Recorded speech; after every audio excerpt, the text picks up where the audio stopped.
Hello, everyone. Rosie. Hi. Hi. Good morning. Morning. Morning, everyone.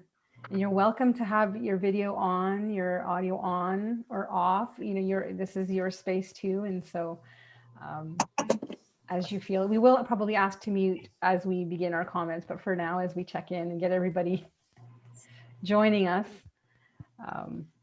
we can take that moment. Morning, Maya. Hi. How are you? Good. Good to see your face. Nice to see you too. So welcome, everybody. Yeah.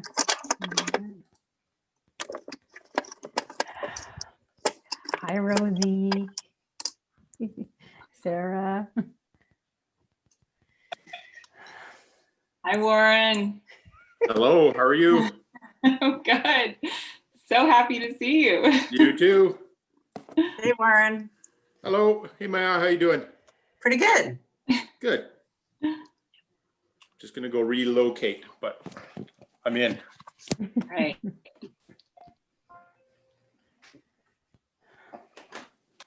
Okay. Just giving it another minute. I see some people in the waiting room coming on in. Awesome. I'm usually very impressed with all of the Zoom meetings I host that there's several participants normally there before I am. So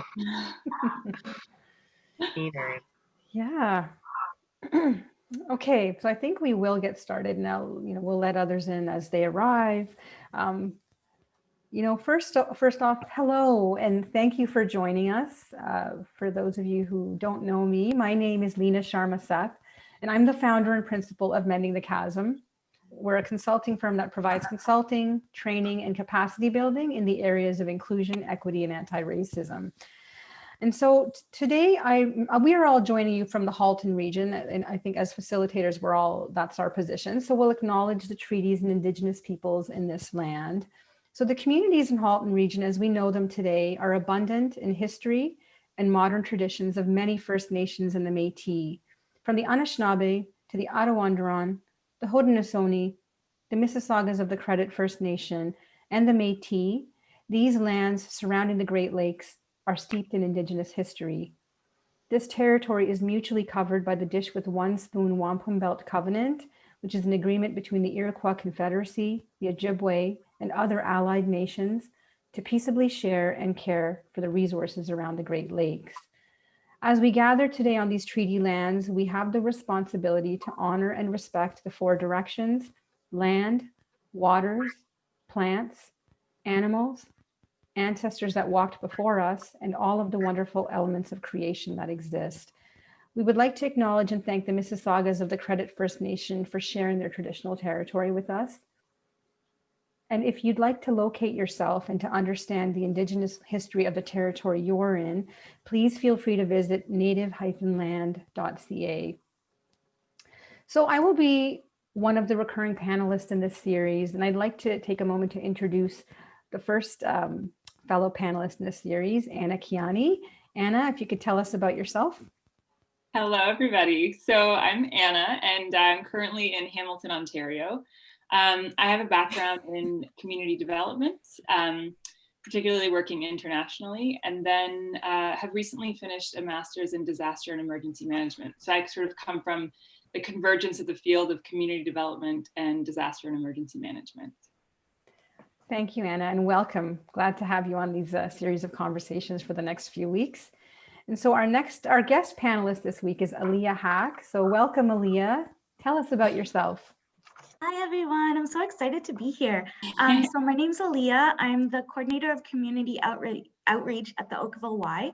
I'm a community worker in both the Halton and Peel regions. And my work is really focused on empowering youth, on supporting them through creating accessible opportunities and helping to motivate them to value their voices as agents of social change. So I'm really excited to be able to bring a youth perspective to the conversation, especially because right now, with everything that's going on in the world and in our communities, our youth are really demonstrating some incredible levels of resilience. So excited to be here. Thank you, Aliya, and we're excited to have you. And so our last recurring panelist in this series is Kale Black. So Kale, please introduce yourself. Hi.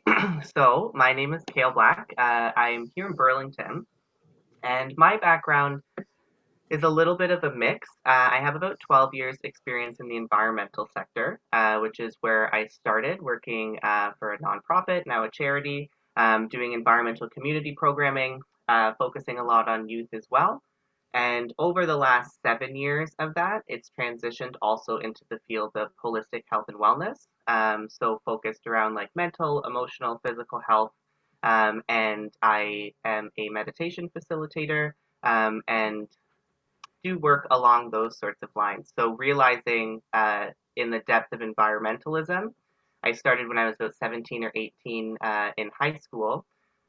Realizing as you continue along the environmental journey and like sustainability on this planet, which I think is a very strong aspect of resiliency, I think eventually you realize that there aren't really any environmental problems that don't boil down to like a human problem. Nature is very fine. It's flawless at cooperating with itself, and it's humans that generally are the wrench in the gears. So realizing that if you want to focus on environmentalism and sustainability, holistic health and like emotional, mental, physical health for a human being is, in my focus, like the starting point for resiliency and wellness. So that's where I come from and the context. I'm very happy to share the space with all of you this morning. Wonderful. Thank you, Kale. So excited to have you here on this journey. Hopefully you're not hearing that feedback. So now that you have a sense of who you're spending time with over the next few weeks, we wanted to take some time today to establish the context for the series of dialogues on resilience that we're having. And these, some of the context includes questions that we've rumbled with and will continue to rumble with. And they include, why is resilience important? Why is resilience important to me and my work? Why is resilient leadership necessary? What does that even look like? What are the qualities of resilient systems? How do we build individual, community, and systems resilience? So before we launch into kind of a Q&A piece, we thought it was important for each of us to take a few minutes to establish the lens that each of us holds in this conversation and to animate our own definitions of resilience, why it matters in the context of our respective areas of experience, expertise, and passion. So, to set the stage, I will go first. And so in my lens, resilience is our ability to bounce back from the stresses of life. So whether that's injury, conflict, adversity, any kind of difficulty. So, the position that I take is it's not about avoiding these experiences, but learning to face them and thrive within the context as is. So that's my working definition. It's kind of a combination of things I've read. So just to give you a sense of my view. And I have been thinking about resilience, for quite a while, especially in the context of equity, inclusion, and, racism, and how to deal with, how to move advanced conversations and work in this area. And I remember back in 2016, the Globe and Mail launched a podcast called The Color Code with Hannah Sung and Denise Balkasoon, and that's still available. And, I continue to talk about this podcast years later because it was a turning point for me, honestly, in my own awareness and evolution. And it was the first space that I saw. And again, I don't come at my work from necessarily a social work lens. So that's I come at it from a conflict transformation, conflict management lens. And so, for me, that whole series of conversations was powerful and just gave me so much food for thought, because I do get a lot of content from the US or from other places, and that narrative, just didn't resonate the same way. And so one of the most powerful things I heard in that series was this idea of trauma living in the blood, living in the body. This idea that transgenerational trauma is passed down through generations. And for some reason, something about that, deeply resonated. And, it's a thread I realize I've been continually drawn to over the years. And so, books like The Body Keeps the Score by Dr. Bessel van der Kolk, and most recently, Dr. Resmaa Menakem's book, My Grandmother's Hands, Racialized Trauma and the Pathway to Mending Our Hearts embodies. Like those were, these are books that continue to inform my own practice and to kind of give me the sense of the path I want to create going forward in my work with leaders and organizations. And so, to touch on what Aliya said in her opening, that, we are living in an unprecedented time.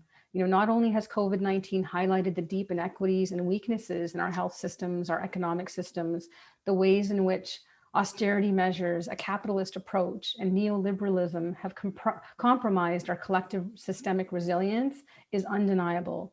I have a quote from Cornel West that I really wanted to share, and to me, it highlights the piece around the polarity within our systems right now, and what I would consider a lack of resilience to have these difficult conversations, because that's what I think is required. We need to build emotional resilience, cultural resilience, to have difficult conversations and action-oriented conversations around racism, inclusion, and equity.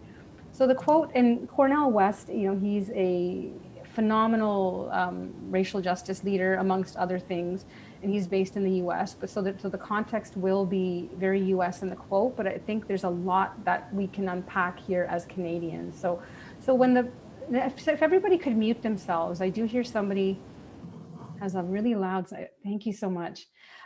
So when the pandemic hit, we began to see just the raw reality of the empire and the indifference towards the vulnerable. You began to see the healthcare system and all of its frailty. You began to see the wealth inequality, the white supremacy, the male supremacy that the Me Too movement pointed out. You began to see the ways in which precious trans people are devalued and gays and lesbians are dishonored. You just began to see the ugliness. But you also see resilience, people in the streets, people waking up, some people even recognizing, lo and behold, that America is an empire. It's not just a democratic experiment. It's a democratic experiment against the backdrop of imperial expansion, especially a dispossession of land of Indigenous peoples, the enslavement of Africans, white brothers who are working with no property. These chickens are all coming home to roost at the same time.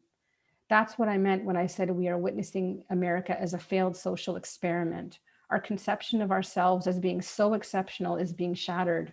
Our conception of ourselves as somehow being innocent is being radically called into question.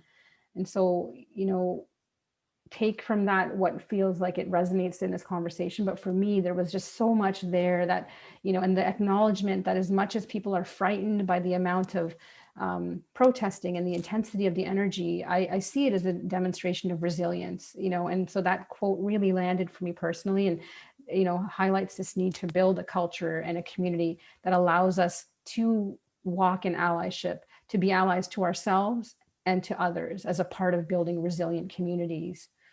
So that's my lens in a nutshell. And so I will pass the baton on to Anna, if you want to go next.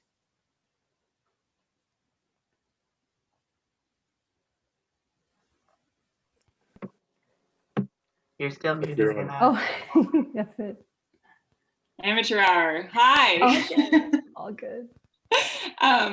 So as I mentioned before, I come from a background of disaster and emergency management, as well as community development. And I know that when we, right now especially, we consider disaster and emergency management, we're really thinking a lot about the pandemic and COVID.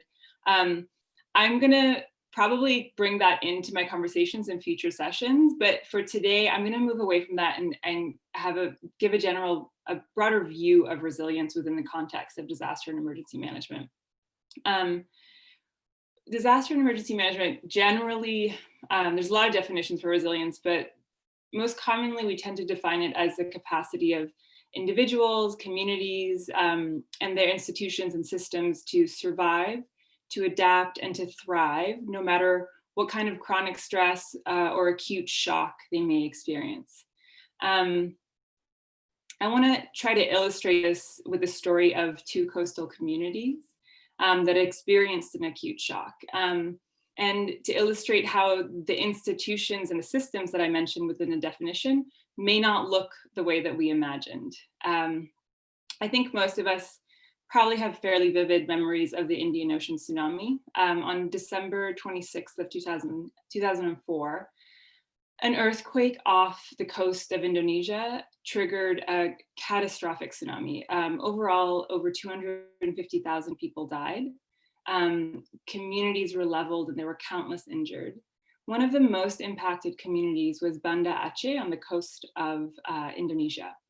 It's estimated that over 220,000 people died and over 500,000 were displaced.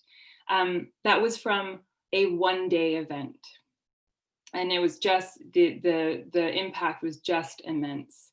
Off of the coast of Indonesia, there's a small island called Semeru. Semeru is located 60 kilometers from the epicenter of the earthquake, and Banda Aceh 250 kilometers from the epicenter. So the tsunami would have passed Semeru before striking Banda Aceh. From ground shake to water inundation, Semeru had 15 minutes before the wave struck, and Banda Aceh had an additional 30 minutes before the waves arrived on their shores. Semeru had a population at that time of 70,000 people.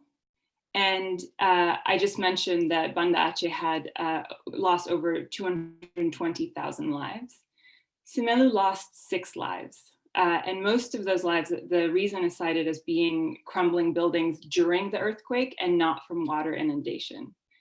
So with 30 additional minutes from earthquake, Banda Aceh had lost over 200,000 lives, and mostly from the wave. So at the root of this is a connection between generational storytelling and disaster resilience. In 1907, 100 years prior to the Indian Ocean tsunami, there was an earthquake and a massive tsunami that decimated the island of Semeru, and Banda Aceh was also struck. In the decades before 2004, there was civil conflict, social changes that come from development that occurred in the areas around Banda Aceh and in Banda Aceh, and a lot of traditional practices fell away. Semeru was more isolated. They had the opportunity to maintain, as an island, they were isolated and maintained tradition and relied on oral tradition as a disaster preparedness mechanism. So the story of Smong was passed through generations in Semeru. That story cautioned that when the ground shakes, when water recedes, it means Smong is coming. And Smong was what they called the tsunami that came in 1907. So when Smong is coming, seek high ground. So this captures the power of generational storytelling to save tens of thousands of lives in a disaster that occurred in 2004 with all of the modern technology that we had. So what I'm trying to achieve with that story is illustrating that it's a misnomer that a community that is resilient to emergencies is that way because of sophisticated technology and robust emergency response systems. That can be a part, but a community that is resilient to emergencies and disasters has the characteristics of being safe and well, being connected, inclusive, empowered, having dynamic and diverse local economies, having built and natural environments that are sustainable, being culturally rich and vibrant, having really engaged citizenry, and that where they have reflective processes and are aware.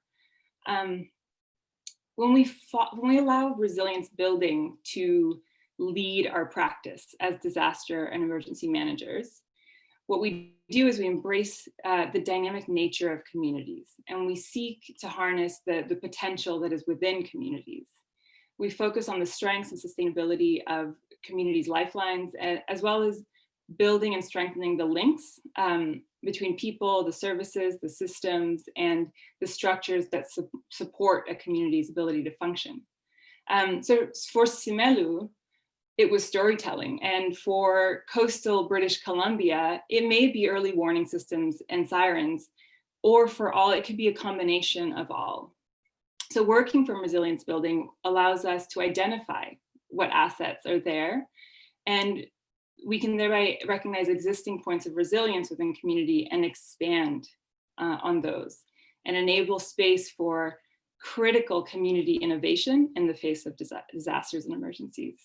So that's why these conversation series on resilience are so important. We're bringing varying lenses to the conversation, and that allows us to identify existing points of resilience in a community. And to do that, it's important that we know the facets and the levers to resilience, and that comes from a multidimensional approach. So that's sort of exploring the lens from disaster and emergency management, and I'm going to pass it off to Aliya. I think who'll bring in interesting dimensions related to youth and to children and youth. Yeah, thanks, Anna.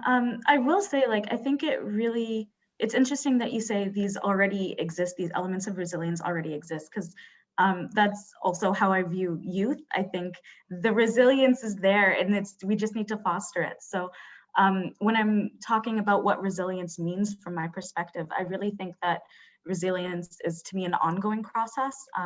We talk a lot about resilience being a trait, something that we have or we don't have, but I think really it's a learning experience. It's something we need to strive towards and something we need to continuously build on and work towards developing.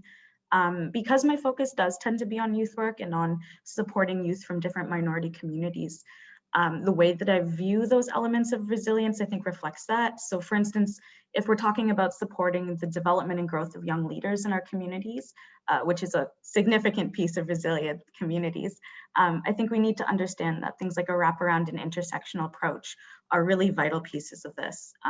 But what that looks like can really vary based on those intersections of identities that each youth has, as well as the spaces that they hold. Overall, some of the main elements of resilience in terms of that internal piece, as it relates to youth, can really be described as openness, having that ability to learn. I think the ability to not be defensive and to understand that your experiences are not necessarily universal are also significant pieces of that. We need to be able to understand, and youth need to be able to understand, that privilege exists for all of us, and in different ways. We all hold it, and that biases not only exist, but we all have them, and this shapes how we view and interact with the world. So of course, building supportive and safe environment that every youth has access to is a really vital component of that. It's something I try to do a lot in my programs at the Y. So for instance, Together as Girls, and we have a lot of programs with newcomer youth as well. But it comes down to the fact that in order to develop resiliency, youth need to be able to build up their self-esteem. They need to be able to build up their confidence. They need to know there's a safe and supportive network that's here to help them explore and support them in building that strong foundation of openness, which really helps to foster their ability and willingness to learn from the perspectives and experiences of others. I think in doing so, they really don't engage in that type of defensiveness that can really be counterproductive to resiliency building efforts, which is really nice to see. Of course, as I've kind of stated already, but I'll go into a bit more, this kind of growth can only happen if we start by ensuring they all have access to safe spaces that are relevant to them. This is where intersectionality also comes in. I think a safe space looks very, very different for someone who is part of the 2S LGBTQIA+ community than it might to someone who isn't part of that community. Same with BIPOC spaces and spaces for folks with differing abilities. Not only do they look different, but they also come with their own sets of challenges. That can really vary, again, based on those perceived and self-identified social locations. So ensuring we as youth workers and community workers, and generally people who are trying to foster and build social justice, are responsive to that is really vital to allowing young folks the opportunity to build that internal resilience within themselves. I will say I work with a ton of teenagers, and I can honestly, truly say that I see this resilience building work being done all the time. It's amazing to witness. I think we're slowly getting there, and there's now more than ever a really thorough and robust understanding of the necessity of doing that internal resilience building work. I know, Kale, you'll be talking about the internal and the individual a lot too, so I won't get too into that, but they're really doing that work within themselves. So for instance, it's Peace Week at the Y right now, and I have this committee of amazing, super motivated, passionate youth who are putting together what we're calling our Youth Peace Forum, which is an opportunity for them to come together, discuss large systemic issues, and to learn from each other and motivate each other. But I will say the questions that they came up with for the discussion groups, they're really insightful, and they point towards learning from each other, being open, encouraging safe spaces for learning and expression, and supporting each other through massive, but ultimately very meaningful discussions. Yeah, I'll end it there and I'll pass it along to Kale. Amazing. I don't know about you guys, but like part of the joy of me being able to co-facilitate these is just to listen to like all the other speakers, because it's so interesting that we're all really focused on the same, I'd say like the core, like it's the exact same sort of point that we all have identified. However, you've noticed like we're all coming at it from a like a different sort of viewpoint, whether it's large system, whether it's smaller sort of groups of community. And I'm sure all of us sort of flux between the system and the individual, and then have a sort of key area of focus. And one of mine has been like the personal journey of understanding, because I think sustainability, it all started to me with environmentalism. And from what I was learning in school, I did the eco studies program in Aldershot, and it just seemed like the information that was being shared to me, I was like, so like, are you guys hearing the same information? Like, they just said everything's dying, like everything.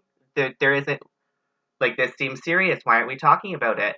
And to me, that's such a gigantic signal of a lack of resiliency that our species cannot really guarantee our survival on this planet the way that we're living on it right now. And I'd say that's a core issue of resiliency, because there seems to be a lack of understanding and I want to say like a deep cellular level understanding that like human beings are not separate from the earth. We cannot survive without the life support systems that sustain us, and our atmosphere and our environment and our water systems and biodiversity, and recognizing that human beings are not separate from this planet. We are completely integrated and whole with it. And the beginning part of it is, I feel like, a personal journey. So there's these giant system approaches, which are very important to address. But also, one of my favorite quotes is from Paulo Coelho, and he says that the world responds to your example and not your opinion. So the most spectacular thing you can do, which is often sometimes the most challenging, is to like turn that mirror onto ourselves.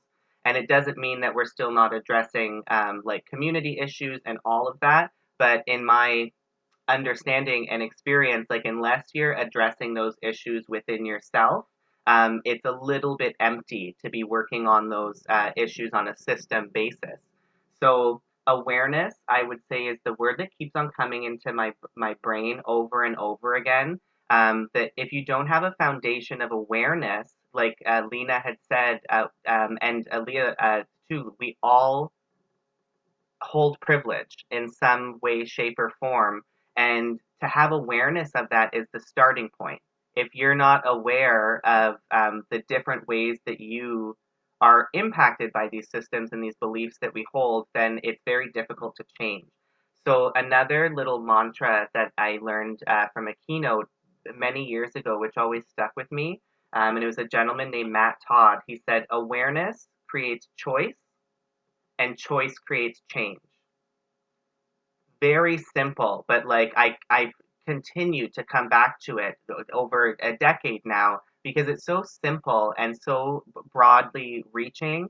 If you don't have a level of awareness, there's not even really the opportunity for choice, because you're just doing the things that you have learned from your family that you've grown up in, the society that you're a part of, the friends that you have at school, the people at your workplace, the media that we're completely encompassed in and bombarded with from the time before we can speak. So recognizing that we have all of these beliefs and patterns that we are acting out and are really affecting how we interact with the world. And unless we have the ability to have some level of awareness of those beliefs, those patterns, those little threads of programming, then you don't have the choice to create something different or to choose another way. And also something that I learned is that like just because you have the choice doesn't mean you're going to do it necessarily. Like awareness is the first step to recognize that there's another choice. And then with the awareness, you're like, oh, okay, well, like, let me keep on doing this other way until it feels so horrible, like I can't do it anymore.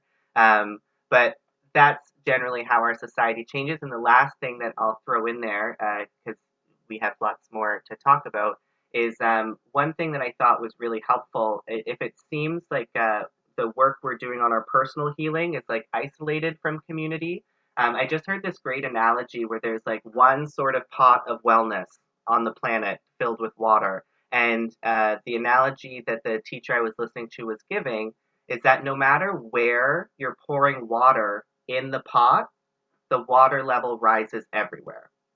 So I would compare that to awareness or to personal healing or to personal wellness, that no matter where the water is being poured in, so no matter which individual is expanding their awareness or becoming more integrated with their community, lots of different topics you could focus on, but no matter which person that growth is coming into, our entire planet benefits. So our personal healing and our personal growth and expansion is a tremendous contribution to the society and whole, and really it's our core contribution. Ourselves are what we are contributing to society. So yeah, awareness of our own personal beliefs, thoughts, patterns, all that sort of stuff is just as important as all of the systems that keep all of that community safe and together. Thank you, Kale, and thank you, Aliya, and thank you, Anna. This is you've given me so much food for thought. I'm just looking at what do I want to ask. Like I think there's, and we definitely invite you as the audience. Please feel free to share questions. We will have a formal Q&A piece, probably around the 11:45 mark. So you're welcome to hold a question to ask, unmute yourself, or you're welcome to also plug your questions into the chat. Anna, I heard in your kind of opening, in your framing, that the tension between innovation and tradition, and I'm wondering from a place of, because one of the intentions of this series is we wanted to make the concept of resilience accessible and something we can all engage with. And I think I heard it through everybody's piece, that the idea that it starts with us and it ripples out. And part of honoring that is about making these concepts accessible. So thinking about your kind of the story you told about what happened in Indonesia and like the power of traditional practices as a resilience building, I'm wondering if you have, can you make any connections between, how we do our resilience building here in terms of ways to preserve, to awaken, to identify, kind of open question there. Mm-hmm. I mean, it's a critical part of the process and dialogue. So something that really jumps out in my mind, and it connects with some of what Aliya was saying. So we tend to be a society, I'm going to sort of lump North America, Canada, and the US. We tend to be really reliant on systems. And we say, well, if there's a fire, you call the fire department. If there is, if the elderly in our community need support, we have, there are systems that support them. We've established around ourselves all of these systems, and in a way we've said, well, we just release it to that. And I think of what Aliya was saying about youth and the engagement and the resilience and the power of youth. And in something that occurs in North America during excessive heat waves is the elderly are most impacted because they're isolated. They live alone in apartments. They're often they are often overly represented among low-income communities. So they don't have the resources for air conditioning. There may be in apartments that are walk-ups, and they're again isolated. And we have a society wherein we've built systems where the elderly are cared for, so they're no longer within our homes. And you consider something like a heat wave, and we find that they are one of the populations where we actually lose lives. We lose the elderly they die in heat wave events in North America, which is really incredible when you think about it. They're in their homes and they overheat because they don't have the resources to cool their homes. And if we think about North America and think about that, that's just incredible to me, that here that occurs. And a part of that is that we don't have systems to check on them, to say, I know where you are, I'm gonna knock on the door and say hello. And so even just thinking creatively of saying, like, there's a heat wave coming, let's talk to youth about what their solution might be. And I imagine one of their solutions might be, let's go as teams and go door to door in our community and just check in.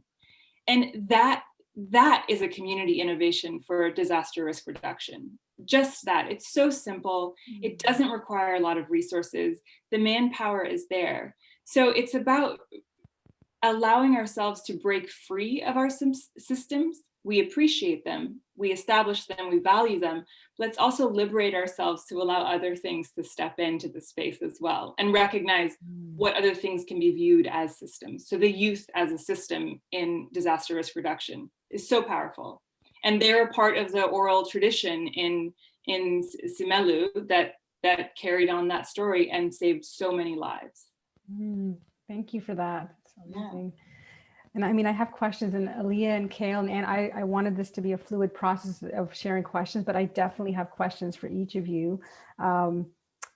Aliya, you talked about kind of the pieces around the wraparound and intersectional approach, and those are two big, powerful words. And I think, if you wanted to take a moment to just unpack or animate what that means as a way to kind of inspire thinking in different practices, that would be great. Yeah, for sure. I mean, they are massive, large concepts, and I think I'll tackle, I guess, one at a time. When I talk about wraparound approaches, I think it's something that we need to consider, that when we're creating and empowering youth to become more resilient, the way that the needs that each youth has are going to be different. So a wraparound approach is going to look very different for each youth, depending on social locations, depending on perceived identities, the communities they're a part of, all of those different pieces. So I think the wraparound approach looks at everything in that youth's orbit, everything around them, right? So not only looking at their experience in the education system, but you're also looking at their experience in the home. You're looking at their mental health. You're looking at what supports are available to them in those areas. You're looking at things like food and nutrition. You're looking at all of those things that we often forget about or take for granted, and often think, okay, the only issue is one of these pieces. But we all know those are very interconnected concepts, right? If there is a youth who is struggling at home, maybe there's a lot of language barriers at school. Maybe they're acting, there's more responsibility put on them in the home, as often happens in newcomer families, where the youth is acting as a translator and a communicator and a bridge between where they are and where their parents are. A lot of those things, that adds pressure to them, and that changes their experience in the school, that changes their experience in the community. It changes their experiences in the home and with their friends. So when we think about how do we help these youth to build resilience within themselves and to build resilience within their communities, it's going to look very different for each one of those questions. So I think that's why intersectionality is so vital, because there's no one size fits all way to get this done. It really is a learning process, and it really does depend on the needs of each youth, which is also why I love what Anna said just now about the importance of like grassroots direct community work, and not necessarily overly relying on systems, because it allows us to release ourselves from responsibility. I think that also very much applies in this context, because if we rely only on those systems, as we often do, and as we've seen right now, a lot of those youth are unfortunately falling through the cracks, so to speak, because those systems don't have that underlying connected net that needs to be there in order to help them be more resilient and build that resilience within themselves. So Thank you. That was amazing. I love the piece. What you call to mind. As in my opening, I talked about the whole transgenerational trauma piece, and I think people might be like, on the face of it, what does trauma have to do with resilience, right? And I think about the cherry blossom experiment. I think we talked about it in one of our planning sessions, and I think it's worth kind of just having a quick mention about it. That it was an experiment from 2013, and I'm totally paraphrasing here, and you can Google the cherry blossom experiment. But there was this experiment that happened where they took male mice, and they were they were placed in a cage that had an electrified floor. So it's a little bit of a trigger warning if there might be, you're going to hear some upsetting references to what happened to animals. So I apologize for that, and hopefully the learning transcends any trauma. There was an electrified floor, and random shocks were administered to the mice, just to kind of they were treated well, and they were also getting these shocks, right? And so what they started doing was they started introducing the scent of cherry blossoms into the cages just before the shocks. And they got to the point where they could just administer the scent and create or elicit the same reaction of, unsettling emotion, anxiety and discomfort that was happening when they were getting the shock. And so, that was kind of a training that happened. And then what they did was they mated these mice, with female mice that had no connection to that experiment. And then even further, the children of that group were actually, or the pups were actually raised by other mice. So there was no connection to like the fathers who'd had these experiences. And they noticed that these offspring had an adverse effect or a sensitivity to the cherry blossoms. And this went down actually for 14 generations. And so, the implications around, in the work that I do in kind of anti-racism work and equity and inclusion and the importance to kind of foster space within ourselves and within our communities and our organizations to have these conversations, because this is head, heart, and spirit work. And so I like to share that because it animates the fact that, when we think about the history of colonialism, and whether you're someone who identifies with a colonizer, there is trauma that has followed within your generation, through your generations in that you have to reckon with. And this is the work of Dr. Resmaa Menakem that I really appreciate, that has kind of given me this frame. And as well, of course, as people who may have been oppressed or who are oppressed by the experience of colonization, there is that trauma that lives up. And then, so when you talk about, coming to youth, in terms of when you look at, we have a tendency to kind of look at it from a very, I'd say at times, superficial, like, do they have enough to, if they have a wheelchair, can they get in the door? Very superficial pieces, and not really thinking about it from a whole person system, view of, thinking about Kale's piece, that like it's all connected. And so, my kind of piece in this conversation and what I'm really curious about is how we can build that resilience to expand that space within ourselves to be able to, recognize our own, to deal with our own healing that may be required, so that we can, to the degree we can be with our own discomfort is the ability that we can be with other people's discomfort. And that's a requirement in this work to go forward. Like, I don't see any other way forward in all of the conversations we're having unless we're doing it together. So, and I know Kale, I had a question. I don't know, Anna or Aliya, did you have a question for Kale? I have something, but I'm also wanting to make space here. Go ahead, Leah. Okay. Thank you. So Kale, I always love listening to you and the way you weave in kind of the environmental piece and of course the spirituality piece. And for those of you, like, before we got on this call, he actually did a quick grounding for us, and it's so powerful. And maybe next time we'll do it together before we even, maybe that's an idea. Let me know in the chat if you're interested in that, and we could take 5 minutes in the next call to do that. But I really appreciated kind of the idea, what I took from the kind of the example versus the opinion, and the awareness and the choice that we have. And, it got me thinking about the idea of intention, how, and that's something I think about as well, like the, difference between intention and impact, intention and choice. And so one of the pieces that I kind of think about is this idea of, like, if we're not intentional about the way we're either thinking about something or the way we're choosing, then we are the instrument of somebody else's intention.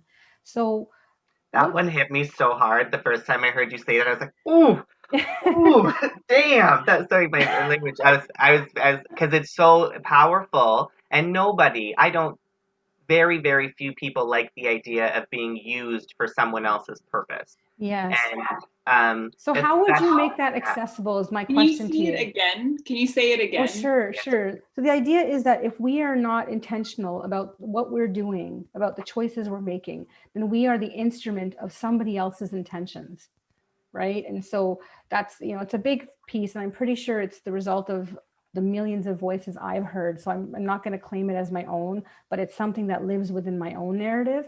And Kale, my question for you was really around, how do we begin to make that accessible? Because if that's a very new idea, which, so on my worst days, I'm totally forgetting that. But what's a way that we can, one kind of strategy, or what comes to mind for you when I ask, well, how can we make that accessible? I think the most basic, like the most ground level sort of piece, and it seems very simple, is to always be questioning and to have that sort of awareness, like to ask the questions like, well, why do I feel that way about this? Or like, why am I so like, what's this impulse about? And before we have that jump to reaction, which is how most people operate, just it's a very human, like physical sort of thing. But to have those conscious moments, to just and have some sort of practice that allows a space of stillness between the stimulus and the reaction to some sort of behavior. And it seems maybe a little bit unrelated, but I'm thinking one of the first things that popped into my head was clothing. And I remember having this awareness around, like I had a job when I was 15 at McDonald's, and just my excess money I just bought clothes with because that's what I really enjoyed. And it was like Foot Locker, Athlete's World, like literally just pure garbage now looking back at it. But I was like, I need that G Unit sweater. I need it, and I don't care if it's $125. And like the decisions that were going on in my head, that I placed such value on something that literally has almost no value, and every single person and system was probably exploited in the process of that sweater getting onto that shelf that I purchased it. So, um, summary sort of thing is I remember the new information that I got, like being available to receive that and understand like the impacts of clothing and to learn. And then the sort of process of deprogramming, that it was like, why do I think Nike is so cool? Like, why are these brands, why do I get so attracted to them? And realizing through the fair trade sort of lens, the world responds to your example, not your opinion. And one thing that I found really powerful, I don't know if anyone's seen the movie The Cove, but at the end of the movie, the main antagonist goes into some large governmental meeting with a TV like on his front and on his back, showing the dolphins being slaughtered. Intense, but it's the idea that like you are an example of the message that you would like to extend out into the world. So when I'm wearing a brand on my person, I am now advocating that brand, whether I'm aware of it or not, to the people that are interacting with. So the level that I'm growing as a human being and being like likable or personable, I'm now attaching that value to the brands that I'm wearing on my clothes. So I do not want to, and it's been a process, and I'm sharing this as just one example that can be highlighted in many different areas. But like, I don't want to wear anything on my body. I don't want to purchase any sort of clothing unless it meets those sort of standards that I have. And I feel like that's one way that makes it a little bit more applicable on like an actual tangible level, that the awareness is like, well, why did I think $125 was not a big deal? And asking those questions about ourselves, that like, how duped are we by like marketing or influence of society or culture? Where are these decisions and the feelings of safety that we get with like our polo sweater or our brand name this or that, that like it gives us a sense of personal safety or personal value, that is not real. It's completely made up, and you can have that without the actual physical representation of it. And to me, that's freedom. To me, that's one example of unwinding and unprogramming yourself from what we have been at a very young age. And the last thing I'll say about this, which seems obvious to like sort of, I'm sure the critical minds in the room, that like marketing is designed to do that to us. And we are bombarded with marketing from the time we are children to make us feel less than and not good about ourselves so that we will purchase things on the outside to make ourselves feel better. And that's one of the core concepts of like capitalism and consumerism, which is one of the largest destroying forces on our planet. So if we can, with awareness, understand how we're influenced by that marketing and those influences, and we can catch it and be like, almost got me. I almost fell for that one. Then every time we're able to slip out of that decision and make something different, it's taking one of those like little straws or the Jenga pieces out of the puzzle that eventually the system is able to transform. Love that. I'll leave it at that. Thank you for that. Thank you. So we have some time now for questions from the audience. So is there anybody who would, whether you want to share it in the chat or you're welcome to unmute yourself and ask a question, or just if you want to raise, maybe indicate in the chat that you'd like to ask a question and we can kind of acknowledge you that way. Kendra, did I see you raise your hand? I think I may have seen that. Yeah, I have a question, but I can go for it. Go for it. My name's Kendra and I work in public health. And so I'm immersed all day, every day in COVID. So I'm just curious to hear your thoughts about resilience as it relates to the pandemic, because I keep thinking about the horrible impact it has when you have COVID or know someone who has COVID and how hard it is on people. But then there's also this sort of shadow side of the pandemic with people's mental health and people losing their jobs and all the impact that the restrictions have on people's lives. And I feel like it's a collective trauma. And I'm just interested in thinking about, like, I can't help but think about the future and try to be more optimistic. Like, what could we learn or build on, or what can we build capacity about to develop more resilience? Just interested in thoughts, just brainstorming. Thank you for that. Yeah. Anyone on the panel want to take that as a starting point?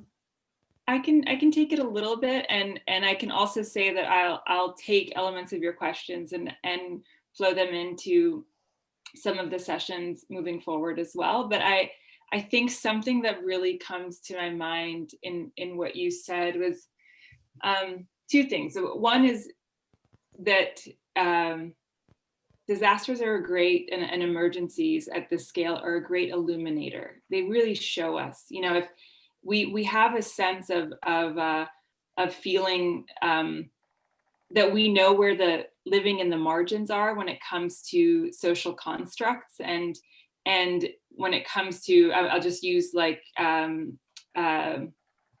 having resources. So we have in Canada, we have the LICO, the low income cutoff, and we have a sense of like, oh, if you're on the other side of the LICO, then you're sort of okay, right? And then if you're a little further than that, then you're even more okay. But I think one example is that this pandemic has actually highlighted that you can be very far on the sort of more resource side of the LICO, the low income cutoff, and be at the margins where you're so close to just slipping off. And it's important for us as a society to capture that information and to know it and to remember it as we go into recovery down the road. The other thing that I think about in this context is that it's expertise says that this is, in a sense, the first of many. The way that our global society works, I think that Kale identified some of the fragility of our environments.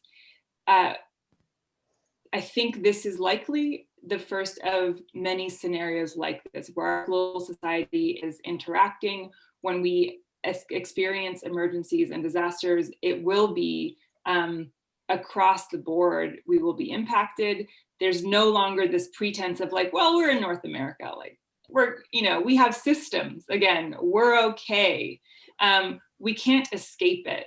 And so this is sometimes in my most sort of overwhelmed moments, I recall that we are being given an opportunity to learn so that we can better approach it in the future. So these kinds of conversations and taking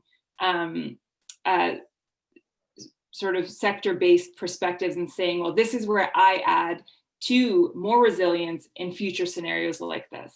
And I think from public health, you're probably taking in so much of what you would have wished they had done differently before COVID and what you hope to do moving forward. So the hope is that we can take that, capture it, and do something with it, and that this is a significant enough incident that we will do something with it. Thank you for that. I love it. And I think one thing I would add is this element of, is this because as individuals, as much as we're sometimes servants of a system's response, but as individuals, we have to prioritize self-care.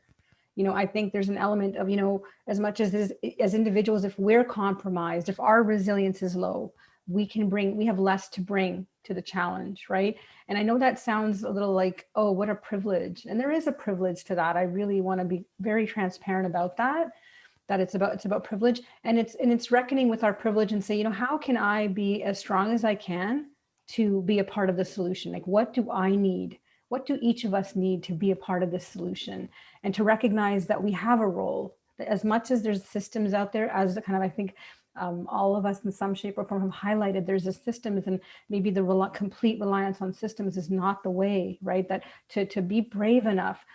And that's the thing, be brave enough to envision a different way to do things. And I'm going to use a very superficial example, like things like, I'm going to say Halloween, I remember hearing, and it's a very microcosm element of this, but like the whole practices and traditions of what we do normally for different things.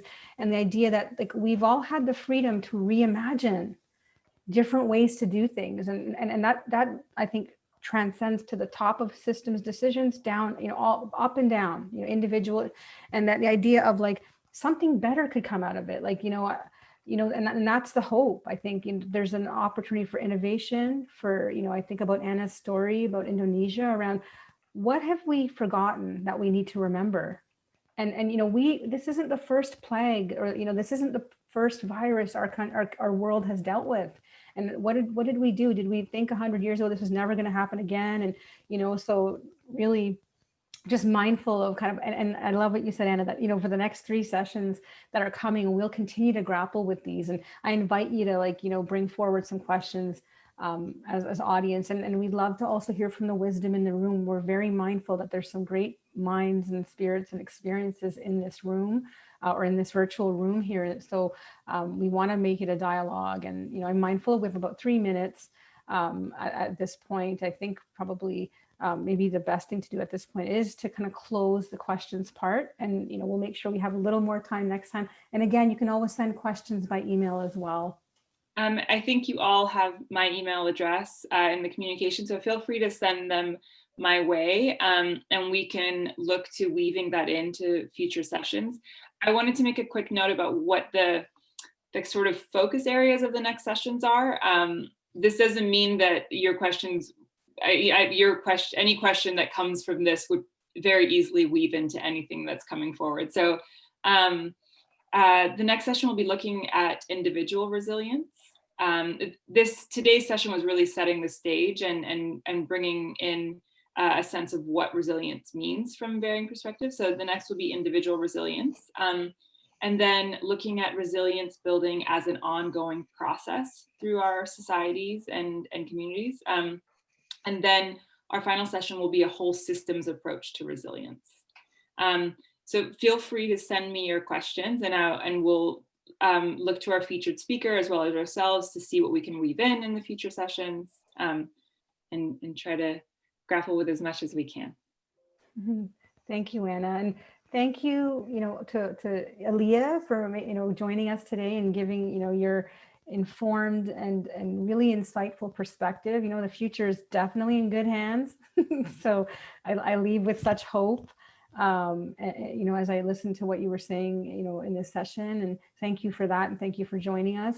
Kale, Anna, thank you for being a part of this journey. And to all of you, the audience, thank you for your, you know, joining us for this hour. Hopefully there was some ahas, some questions, or even something like, I don't like that, I want to ask some more about that. We're open to all of that. Thank you so much for joining us today, and we'll stay tuned for information about the next speaker, the next guest speaker, and the next kind of the next message for next week. So thank you, and have a great rest of your day. Thanks so much, everyone. Bye Thank guys. you. Thank Bye. Thank you. Ah.